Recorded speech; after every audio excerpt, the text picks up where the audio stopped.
Alam mo ba kung bakit ang palikuran ay tinatawag ding silid hugasan? Nagsimula lang ito nang bigla akong magtae habang nagbibisikleta. Agad akong sumugod sa pampublikong palikuran upang ilabas ang lahat bago pa mahuli ang lahat. Ngunit laking gulat ko nang matapos, napagtanto kong wala pala akong dalang tissue. Sa gitna ng aking panlulumo, ihahanda ko na sana ang aking sariling kamay upang lutusin ang delubyong ito. Ngunit biglang may umalingaw-ngaw na tila pambobomba mula sa kabilang kabeta. Nang marinig ko iyon, napuno ng galak ang aking puso. Dali-dali akong pumatok sa dingding na naghahati sa amin. Kaibigan, pahingi naman ng tissue. Nanahimik ng sandali ang nasa kabila. Pasensya na, wala rin akong dala. Nanahimik na rin ako. Sa mga sandaling iyon, bigla kong naisip na maaari palang magpa-deliver. Paanong nakalimutan ko iyon? Kaibigan, pwede tayong umorder online. Agad na nagpakita ng pag-aalala ang kaibigan sa kabilang kabeta. Naubusan ako ng baterya ng telepono. Maaari mo ba akong ibili ng isang pakete? Naisip ko, tutal pareho naman kaming naipit dito. May tuturing na itong isang pagkakaibigan na sinubak ng tawag ng kalikasan. Kaya't sa maliit na pabor na ito, tinulungan ko na siya. Agad akong nagdagdag ng 2 pakete ng tissue sa aking cart at nagbayad. At nag-iwan ng paalala na lalaking rider ang maghahatid. Habang naghihintay ng delivery, hindi kami mapakali. Tinapak-tapik ko ang aking mga binti upang manumbalik ang daloy ng dugo. Sa mga sandaling iyon, bamantong hininga ang katabi kong kaibigan. Napakasama naman ng palad ko ngayon. Naipit sa parking ito na nasa gitna ng kawalan. Mapait akong ngumiti at tumugon. Huwag mo nang banggitin. Sumakit ang tiyan ko habang ako'y nagbibisikleta. Malayo pa ang tinaakbo ko para makarating dito. At sa tuwing naiisip kong hindi ko man lang naikandado ang bisikleta ko, hindi mapakali ang kalooban ko. Nang bahagyang kumalma, muli akong nagtanong. Siya nga pala, kaibigan. Nang pumasok ka, may nakita ka bang bisikleta sa may pintuan? Mabilis na sumagot ang nasa kabila. Bisikleta, wala akong nakita. Pagkasabi niya noon, hindi ko mapigil ang kabahan.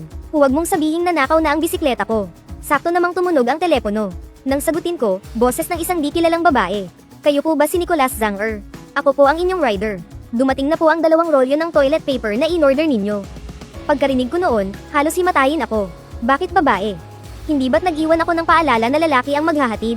Agad akong nagsalita ng may pagmamadali. Ate, maaari po bang ihatid ninyo ang tissue sa pangalawang kabeta ng banyo? Kalahating oras na akong nakaupo rito, manhid na ang mga binti ko.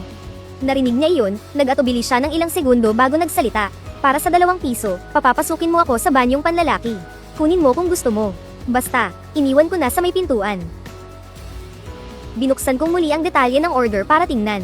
Nakalagay na roon na order complete. Narinig ng katabi kong kaibigan na tila may hindi tama. Nagsimula na rin siyang mag-alala. Anong nangyari? Hindi ba't umorder ka na? Pagkarinig noon, itinaas ko ang kamay at pinunasan ng malamig na pawis sa aking noo. Nagsalita ako sa tonong puno ng kawalan ng pag-asa. Babae ang nag-deliver. Ayaw niyang ipasok. Mukhang kailangan kong gumapang palabas para kunin ito. Nang makita ang sitwasyon, agad akong pinayapan ng katabi ko. Kaibigan, ayos lang yan. Umorder na lang ulit tayo. Sa totoo lang, iyon din ang nasa isip ko. Una, bibigyan ko muna ng masamang review ang rider na iyon. Pagkatapos, umorder ulit ako sa platform. Sa pagkakataong ito, sinadya kong magdagdag ng isa pang linya sa paalala. Kapag hindi sinunod ang bilin, siguradong bagsak ang review. Naghintay ako ng 15 minuto. Muling tumunog ang telepono. Tinitigan ko ang screen ng telepono. Pakiramdam ko ay napaka-pamilyar ng mga numerong ito. Isang pamilyar na boses ang narinig ko mula sa kabilang linya. Dumating na ang order mo. Ang tono niyang puno ng pagkainis. Ay walang iba kundi ang rider kanina. Nanginginig ang buong katawan ko sa galit. Muntik na akong makapagmura. Kinwestiyon ko siya sa telepono. Bakit ikaw na naman? Ngunit siya pa ang nagtanong pabalik. Sa walang kwentang lugar na ito, sa tingin mo ba may ibang gustong tumanggap ng order? Hindi ko na napigilan ang aking galit. Ano bang problema mo? Sinadya kong ilagay sa paalala na lalaking rider ang kailangan ko. Hindi mo ba naiintindihan ang ibig sabihin noon? Nang marinig iyon, humalakhak pa ang rider. Tinatanong mo ako kung naiintindihan ko. Pagkababa ng tawag, agad niya akong pinadalhan ng isang litrato. Nasa litrato ang 2 supot ng delivery. 4 na rolyo ng toilet paper lahat-lahat. Muling lumabas sa order na naihatid na. Sa tindi ng galit, sinuntok ko ang pader. Nag-alala na rin ang katabi kong kaibigan. Anong nangyayari? Iyon pa ring rider kanina. Puno ng galit akong sumagot. Naiinis ako. Nakatagpo ako ng taong makitid ang isip. Gumanti pa sa akin dahil lang sa masamang review. Agad akong nagreklamo ng walang tigil sa platform. Sa sandaling iyon, may biglang pumasok. Magsasalita na sana ako para humingi ng tissue. Nang may narinig akong 2 tao sa labas na humihingal habang nag-uusap. Banyong panlalaki ito. Hindi ka ba natatakot na may magalit sa iyo? Iwinagayway ng isa pang lalaki ang kanyang kamay na tila walang pakialam. Sa ganitong kaliblib na lugar, sino namang papasok dito? Hindi na ako makapaghintay. Mahal, hayaan mo na akong maging baliw kahit isang beses lang. At sa sandaling iyon, ang pinto sa kanan ko ay kumalabog pagsara. Pagkatapos, nagsimulang yumanig ng malakas ang buong palikuran. Pareho kaming natahimik ng katabi kong kaibigan. Ang lalaki at babae sa kanan ay unang nagkagulo sa ibabaw ng inidoro. Pagkatapos ay bigla silang lumabas at tumakbo sa harap ng lababo. Nagtago ako sa kubeta, umaasang matapos na sila kaagad. Ngunit may isa pang babae na pumasok mula sa labas. Sabi ko na nga ba, may ginagawa kayong hindi maganda rito. Sa tinig niyang iyon na puno ng galit, malamang na asawa siya ng lalaki. Dali-dali kong tinakpan ang aking bibig. Naku po, naipit na nga sa banyo, nasaksihan ko pa ang malaking eskandalo. Narinig ko ang lalaki na walang tigil at nagmamadaling magpaliwanag. Mabilis akong nag-isip, dahan-dahan kong isinilid ang telepono sa ilalim ng pinto. Tamang-tama, nakuha ko sa video ang mga mukha nilang tatlo. Ang pumasok sa huli ay isang mayaman na babae na nasa mga 40 anyos. Nakasuot ng mamahaling damit na paadya. May mga bakas pa sa mukha niya ng bahagyang pagpaparetoke mula sa mga nakaraang taon. Ang lalaki naman ay hindi maikakailang may itsura. Matipuno at maskulado ang katawan. Tanging salawal lamang ang suot niya. Halatang mas bata siya ng malaki kaysa sa mayamang babae. At ang babaeng nagmamadaling magbihis, mas lalo pang di ka panipaniwala. Mas matanda pa pala siya sa mayamang babae. Tinatayang nasa 50 taong gulang na rin siya. Sa sandaling iyon, galit na nagsalita ang mayamang babae. Itinuring kitang parang tunay na kapatid. Ngunit inakit mo pa ang lalaki ko. Pagkasabi noon ng mayamang babae, lumapit siya at sinampal ang babae. Silang tatlo ay agad na nag-away sa loob ng banyong panlalaki. Napakagulo ng eksena. Hindi ko na marinig ng malinaw kung ano ang pinag-aawayan nila. Ako at ang katabi ko sa kaliwa ay takot na takot, hindi kami halos makahinga. Bigla, may malakas na kumalabog sa pinto ng kubeta ko. Narinig kong nagsalita ang mayamang babae. Xiao Qiang, ang galing mo ring maglaro, ano? Dito mo pa ako pinagsasabay sa iba. Sumilip ako ng palihim sa siwang ng pinto. Tanging ang tsinelas lang ni Xiao Qiang ang nakita ko. Itinulak siya ng malakas ng mayamang babae papunta sa pintuan. Isang walang awang pambubugbog. Nakikita kong malapit nang masira ang pinto ng aking kubeta. Bigla, isang napakabahong amoy ang kumalat sa buong palikuran. Agad na tumahimik ang buong silid. Wala pang 5 segundo, may narinig na 2 utot mula sa kubeta sa kaliwa. Pasiga na lumapit ang mayamang babae sa pinto ng kubeta sa kaliwa. Sinong nasa loob? Nang makita iyon, agad akong nagpigil ng hininga. Bahagya kong iniangat ang aking katawan at idiniin ng gusto ang aking mga braso sa pinto. Si Xiao Qiang sa gilid ay nagsalita habang humihingal. Baka nagkamali ka lang ng dinig. Agad namang sumagot ang mayamang babae. Imposible, siguradong may tao sa loob. Pagkasabi noon, sinimulan niyang kalampagin at hilahin ang pinto sa kaliwa. 2 pa pala sila. Nang makita ito, napayuko ako at tahimik na bumantong hininga. Ang katapusang pinakaayaw kong harapin ay dumating na rin. Nag-isip ako ng mabuti. Tutal, hindi lang naman ako ang mapapahiya. Kaya huminga ako ng malalim. At nagsalita ng may pag-aatubili. Gagamit lang ako ng banyo. Paano ko naman malalaman na gagawin ninyo ang ganitong bagay? Kailangan din nating isipin ang ating kahihiyan, di ba? Kung ayaw ninyo, ako, gusto ko. Napahiya at nagalit si Xiao Qiang sa sinabi ko. Sinipa niya ng malakas ang pinto ng aking kubeta. Masama siyang tumitig sa pinto sa harapan ko. Kung nagsalita ka lang sana kanina, gagawin pa ba namin ito sa banyo ng lalaki? Sumang-ayon din ang mayamang babae. Oo nga, tama si Xiao Qiang. Ang kakapal talaga ng mga mukha ninyo. Sa sandaling iyon, ang tatlo sa labas ay biglang ibinunton sa amin ang lahat ng kanilang galit. Bigla, naglakas loob na ring magsalita ang katabi ko. Mag-usap tayo ng maayos. Pwede nyo bang iabot muna sa amin? Iyong 2 supot ng delivery sa labas. Pagkasabi nyon, may narinig na lumabas. Hindi nagtagal. Binuksan ni Xiao Qiang ang supot at nakitang toilet paper ang laman. Humalakhak siya, at isiniksik sa siwang ng aming mga pinto. Ang isang pirasong papel na kasinlaki lang ng daliri. Nanginginig ang buong katawan ko sa galit. Gusto ko na sanang itaas ang pantalon ko, sumugod palabas, at sakalin siya. Ngunit sa sandaling ito, kailangan ko pa ring makiusap. Kaya kailangan kong magpakumbaba, kaibigan. Anong ibig sabihin nito? Nag-atubili si Xiao Qiang. Pagkatapos ay naglakad siya papunta sa lababo at binuksan ang gripo. Binasa ko na ang papel. Ipagpalagay na lang nating hindi tayo nagkita. Sumang-ayon din ang mayamang babae. Tama si Xiao Qiang. Ang alitan naming tatlo ay hindi dapat malaman ng iba. Kami ng katabi ko ay tuluyang hindi nakapagsalita. Nang makaalis na sila ng maingay, galit kong pinulot ang aking telepono. Handa nang i-upload sa internet ang video na ni-record ko para ibunyag sila. Ngunit sa sandaling iyon, biglang may lumitaw na text message sa telepono. Ito ang tuluyang nagpaguho sa akin. Mahal na gumagamit, ang kasalukuyang balanse ng inyong account ay hindi sapat. Tanging pagtanggap na lamang ng tawag ang gumagana. Napansin ng katabi ko na hindi ako kumikibo. Itinaas niya ang kamay at kumatok sa dingding. Ayos ka lang ba? Itinaas ko ang kamay at pinunasan ang luha sa gilid ng aking mga mata. Mapait akong ngumiti at tumugon. Naputulan ako ng linya. Ngayon, talagang wala na akong mahihinga ng tulong kaninuman. Biglang may pumasok na ideya sa aking isipan. Paano kung itaas ko na lang ang pantalon ko at umalis? Ang pinakamasama na lang ay maligo ako ng paulit-ulit pag-uwi. Bahala na, suko na ako. Ngunit habang itinataas ko ang aking pantalon, may narinig na namang mabilis na mga yabag sa labas. At 2 lalaki ang biglang pumasok. Sumilip ako ng palihim sa siwang ng pinto. Hindi lang nakatakip ang mukha ng dalawang lalaki. May dala pa silang isang malaki at umbok na sako. Nang makita iyon, agad kong nilock ang pinto ng Cub 8. Nagmamadali kong kinuha ang telepono at nag-type ng isang mensahe. Huwag kang gagawa ng ingay. May masasamang tao sa labas. Pagkatapos ay ipinasa ko ang telepono sa katabi kong kaibigan. Nakita kong kinakalag ng dalawang lalaki sa labas ang tali ng sako. Isang buhay na tao ang lumabas mula sa sako. Itinaas ng isa sa mga nakamaskarang lalaki ang kamay at pinunasan ng pawis sa noo. Kuya, ang bigat naman ng lalaking ito. Pagod na pagod ako. Ang lalaking tinawag na kuya ay lumingon sa paligid.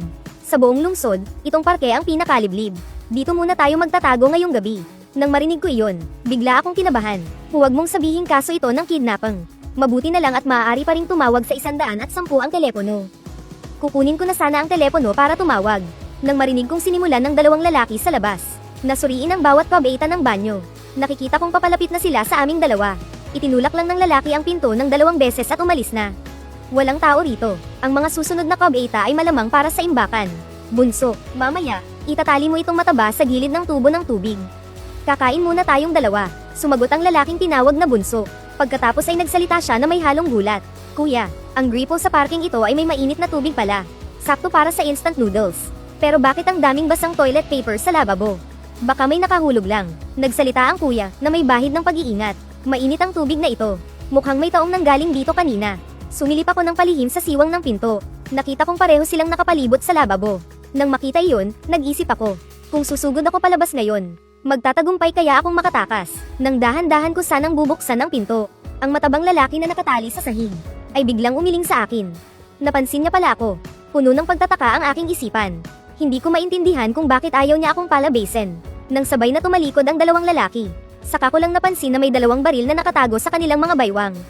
Sa takot, napatras ako ng 2 hakbang, at mabilis na nag-type sa telepono. May baril sila. Muli kong isinilid sa ilalim ng dingding para sa katabi kong kaibigan. Nang makita ito ng katabi ko, mabilis siyang nag-reply sa akin. Masyadong tahimik ngayon. Maaari ka bang tumawag sa pulis? Tinitigan ko ang screen ng telepono at nag-isip ng malalim. Bigla akong nagkaroon ng ideya. Kung gagawa ng ingay ang matabang lalaki na banihag. Kung gayon, kapag tumawag ako sa pulis, hindi maririnig ng mga kidnapper ang ingay mula sa banyo. Ngunit paano ko ipararating ang ideyang ito sa matabang lalaki? Hindi na inalintana ng 2 kidnapper kung luto na ang noodles o hindi. Binuksan nila ang pakete ng pampalasa at hinalo. Umupo sila sa sahig at nagsimulang kumain ng mabilis. Mabaho na nga sa loob ng banyo. Ngayon ay humalo pa ang amoy ng instant noodles. Hindi ko maintindihan kung bakit biglang nagutom ang tiyan ko. Nang hindi sinasadyang hawakan ko ang aking tiyan. Narinig ko ang malakas na pagkalam ng sikmura mula sa katabi ko.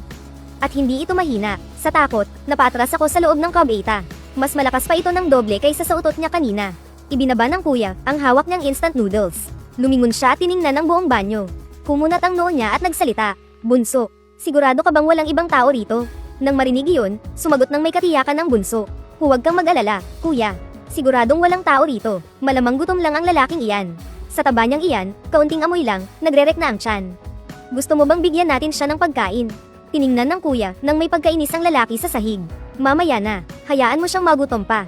Sa wakas, gaman ang pakiramdam ko. Pagkatapos ay nag-type ako ng isang mensahe sa telepono. Maaari mo bang kontrolin ang sarili mo? Hindi nagtagal, dumating ang reply sa telepono. Gutom na ako.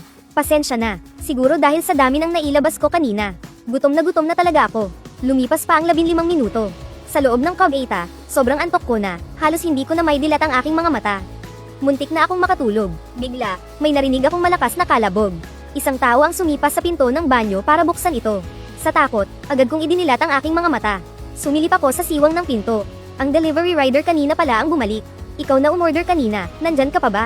Dinalhan kita ng tissue. Pakiusap, maaari mo bang tanggalin ang masamang review na ibinigay mo sa akin?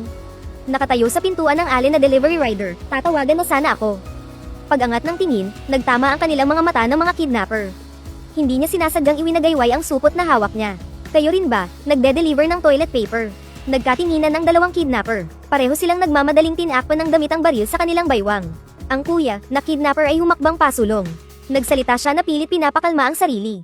Oo, walang tao sa banyo. Kumunat ang noo ng allen na delivery rider at sumagot. Paano naman mangyayari iyon? Isang lalaki ang umorder ng 2 beses. Sa loob ng 500 metro, ako lang ang tumanggap. Nang marinig iyon, itinaas ng kuya ang kanyang mga kamay. Baka umalis na. Sino ba naman ang magtatagal ng ganoon sa banyo? Kinamot ng allen na delivery rider ang kanyang ulo. May punto ka rin. Pagkatapos, muli niyang kinuha ang kanyang telepono. Tatawagan na naman niya ako. Bigla akong kinabahan. Bigla kong naalala na ang telepono ko ay nasa katabi ko pa. At hindi ito naka-silent. Sa kritikal na sandaling ito, ang matabang lalaki na nakatali sa tubo ay biglang sumigaw. May buzzle na tela sa kanyang bibig. Mahina ang kanyang boses, ngunit sapat na ito para patigilin ang allen na delivery rider. Muli niyang ibinaba ang telepono. Bahagyang sumilip sa loob ang allen na delivery rider. Nang makita ng malinaw ang matabang lalaki na nakatali sa sahig, bigla siyang namutla, mabilis siyang tumakbo palabas. Nang makita iyon, hinailan ng kuya, ang bunso, at hinabol siya palabas. Nakita kong ito na ang magandang pagkakataon para makatakas. Agad kong itinulak ang pinto ng Cobb 8 at tumakbo palabas. Ang orihinal na plano ko ay tumakbo na lang agad. Ngunit naalala ko na hindi pa nakakalabas ang katabi kong kaibigan. Kaya habang mabilis na naglalakad patungo sa nakataling matabang lalaki, sumigaw ako sa loob ng banyo. Lumabas ka na. Anong nangyayari sa'yo? Pagkatapos ay narinig ko ang masakit na boses ng katabi ko. Pasensya na, may irritable bowel syndrome ako. Sumasakit na naman ang tiyan ko. Bigla akong hinawakan sa braso ng matabang lalaki. Hinihila niya ako palabas. Huwag mo nang alalahanin ang kaibigan na iyan. Nakita ng dalawang kidnapper na tumakas ako. Siguradong hindi na sila mananatili sa banyo. Pagkasabi niya noon, isang putok ng baril ang biglang umalingaw-ngaw. Sa takot, pareho kaming damapas sa ilalim ng bintana. Dahan-dahan kaming sumilip sa labas. Nakita namin sa di kalayuan ang dalawang kidnapper na naglalakad pabalik habang dala ang patay na delivery rider. Namutla ako sa takot. Iniabot ko ang kamay at mahigpit na hinawakan ang braso ng matabang lalaki. Bumalik ka na agad. Itatali kita ng bahagya. Magkunwari tayong walang nangyari. Ang kaibigan sa loob ng banyo ay biglang sumigaw. Nasa akin pa ang telepono mo. Nakatawag na ako sa pulis. Sumagot ako. Sige, kung gayon, tayong tatlo ay babalik sa ating mga pwesto. Maghihintay na lang tayo sa pagdating ng mga pulis. Inilagay ng mga kidnapper ang bangkay ng delivery rider sa Cobb 8 sa tabi ko. Sa loob lamang ng 3 minuto, ang sariwang dugo ay umagos mula sa katabing Cobb 8 papunta sa akin. Pinunasan ng bunso ang malamig na pawis sa kanyang noo. Kuya, tawagan na natin ang tatay niya. Hihingi tayo ng 5 milyon. Nang marinig iyon, sinaman ang tingin ng kuya, ang bunso. Tanga ka ba? Dahil sa matabang ito, nakapatay na tayo ng tao. Sana abot ang 5 milyon. Nang marinig iyon, napayuko ang bunso. Kuya, magkano ba ang plano mong hihingin? Nagngit-ngit ang ngipin ng kuya. 30 milyon. Pagkatapos, hahatiin natin. Huwag tayong mag-uusap sa loob ng 10 taon. Nagpatuloy ako sa pagmamasid sa siwang ng pinto. Nakita kong kinuha ng kuya ang kanyang telepono at nagsimulang tumawag. Ang matabang lalaki na banihag ay nasa 20 taong gulang. Nakasuot siya ng plaid shirt na pang-anime. Kahit paano mo tingnan, para siyang isang otako. Ngunit sa bibig ng mga kidnapper, ang matabang lalaking ito pala ay isang mayamang tagapagmana. Narinig kong sumigaw ang kuya sa telepono. Hello, ikaw ba si Zhang Hao? Nasa kamay ko ngayon ang anak mo. Ang mga sumunod na sinabi ay kapareho ng mga eksena sa pelikula. Hindi man lang binago ang mga salitang panakot. Pagkababa ng tawag, galit na sinipa ng kuya. Dot ang hita ng matabang lalaki. Sa itsura niya, mukhang hindi naging maganda ang usapan. Tinutukan ng mahigpit ng kuya ang ulo ng matabang lalaki gamit ang baril. Taba, ano ba ang ginawa mo? Bakit hindi naniniwala ang tatay mo sa sinabi ko? Nanginginig sa takot ang matabang lalaki. Nagsinungaling ako sa tatay ko na pupunta ako sa ibang bansa para mag-aral nitong mga araw. Kung gayon, bakit hindi ka pumunta? Nanginginig ang boses ng matabang lalaki. May utang ako sa isang ilegal na sag-alan dito. Balak kong bumalik doon nitong mga araw para manalo ulit. Ang bunso ay nagpakita ng pagkaawa. Naku po, senyorito, hindi mo ba alam na hindi dapat pasukin ang ganyang bagay? Nang makita iyon, siniko ng malakas ng kuya, ang bunso. Kitang-kita ang pagkadismaya sa kanyang mukha. Bunso, anong aral ang ibinibigay mo sa kanya sa oras na ito? Paniwalain mo na ang tatay niya na nakidnap siya. Pagkasabi niya noon, muli silang tumawag gamit ang video call. Sa telepono, isang matandang lalaki ang nakatingin. Habang umiiyak at humihingi ng tulong ang matabang lalaki, hindi lang siya nagpakita ng pag-aalala. Sa halip ay pinagalitan pa ang mga kidnapper. Mukhang totoo ang pagkagawa ng video na ito. Kung hindi lang kayo naligaw ng landas, baka hinayaan ko pa kayong magtrabaho sa tech company ko. Pagkasabi niya noon, namula ang mga mata ng bihag na matabang lalaki. Malungkot siyang tumingin sa direksyon ng Cobb 8 ako. Napaisip ako sa sarili ko. Mukhang ang magagawa ko na lang ngayon ay maghintay sa pagdating ng mga pulis. Sa sandaling iyon, ang lalaki sa katabing Cobb 8 ay iniabot ang kanyang cellphone mula sa ilalim ng pader. Xiaofeng na lang ang itawag mo sa akin. Hindi ko alam kung bakit sobrang sama ng pakiramdam ko ngayon. Nang makita iyon, mabilis akong nag-reply sa cellphone. Anong nararamdaman mo? Hindi nagtagal, ibinalik ang cellphone. Mukhang na food poison ako. Wala nang laman ang tiyan ko. Nilalamig at sumasakit ang buong katawan ko. Pagkatapos, isang kamay ang lumabas mula sa ilalim ng pader. Nag-alinlangan ako sandali. Iniabot ko ang aking kamay at hinawakan ang dulo ng kanyang mga daliri.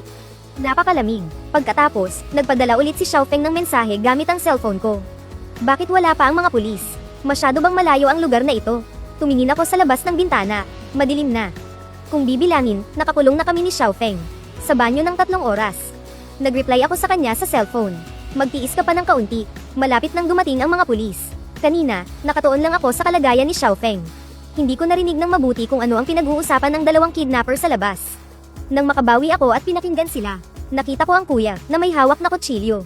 Bigla niyang iwinasiwas ito sa tenga ng bihag na matabang lalaki. Hindi ka kinikilala ng hanggal mong ama.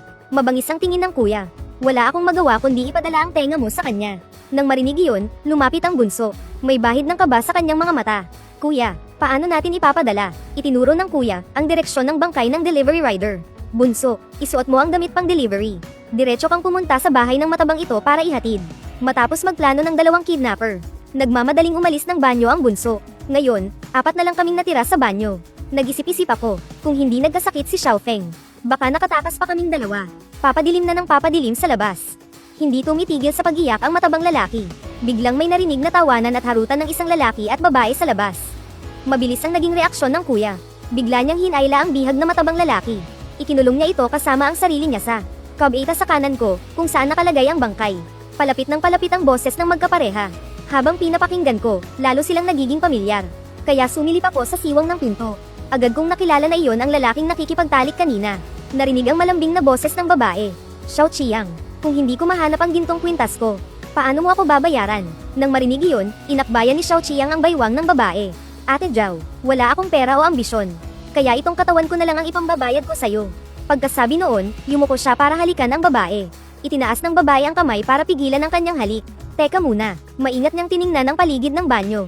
Tingnan mo kung may tao sa banyo. Walang pakialam na iwinagayway ni Xiao Qiang ang kanyang kamay. Sa ganitong oras, sino namang pupunta rito? Sumimangot ang babae. Hindi ba't iyan din ang sinabi mo kanina? Pero may 2 lalaki na walang dalang tissue. Panay ang silip sa ginagawa natin. Habang nagsasalita si Xiao Qiang, hinubad niya ang damit ng babae. Huwag kang mag-alala. Hindi ako naniniwalang mangyayari ulit sa akin yun. Hindi na ako makapaghintay. Hayaan mo na akong magbayad ngayon. Diyos ko po, sabi ko sa sarili ko. Ang kidnapper na kuya, sa katabing kabita, ay walang balak na lumabas. Hahayaan ba niyang maranasan ulit namin? Ang kanilang maingay na ginagawa. Punong-puno naman ng lakas si Xiao Qiang. Hinayla niya ang babae at sabik na pumasok sa isang kabita. Hindi ba't dito rin tayo nagsaya noon? Nakita kong nakapatong si Ate Zhao sa kanya. Hindi ko na matandaan. Halos mahimatay ako noon. Sino pa ang may oras na isipin yun? Hindi nagtagal, nagsimulang umalag ng malakas ang kabita. Walang tigil ang paghingal ni Ate Zhao. Nangingilabot ako sa ingay. Napilitan akong takpan ang aking mga tainga. Biglang may malakas na kalabog. Parang may nabasag na parte ng pader ng kabita. Agad kong ibinaba ang aking mga kamay. Akala ko lalabas na ang kuya sa kabilang kabita dahil hindi na niya matiis. Dahan-dahan akong sumilip sa siwang ng pinto. Nakita kong nakataas ang mga kamay ni na Xiao Qiang at Ate Zhao. Ang dati nilang mamula-mulang pisngi ay biglang namutla. Hawak ng kuya ang baril sa kanyang kaliwang kamay. Habang hinihila ang bihag na matabang lalaki gamit ang kanyang kanang kamay. Lumabas siya mula sa kabita. Malamig na tiningnan ng kuya, sina Xiao Qiang at Ate Zhao. Balak ko sanang pakawalan kayo. Pero sa kalikutan ninyo, sinira nyo pa ang pader. Ngayon, huwag nyo akong sisihin. Sa takot, nanlambot ang mga tuhod ni Xiao Qiang at napaluhod siya. Kuya, mag-usap tayo ng maayos. Pwede kaming magkunwari na walang alam. Hawak ni Ate Zhao ang kanyang dibdib habang humihingal. Oo nga, nandito lang kami para hanapin ang kwintas. Hindi na namin hahanapin ngayon. Pwede na kaming umalis dito agad. Sumimangot ang kidnapper. Tiningnan niya si Ate Zhao mula ulo hanggang paa na may pandidiri. Pagkatapos ay tumingin siya kay Xiao Qiang. Ano mo ang babaeng ito? Nakita kong itinaas ni Ate Zhao ang kanyang dibdib. Malambing siyang komandat sa kidnapper. Kabit, naiinis na suminghal ang kuya.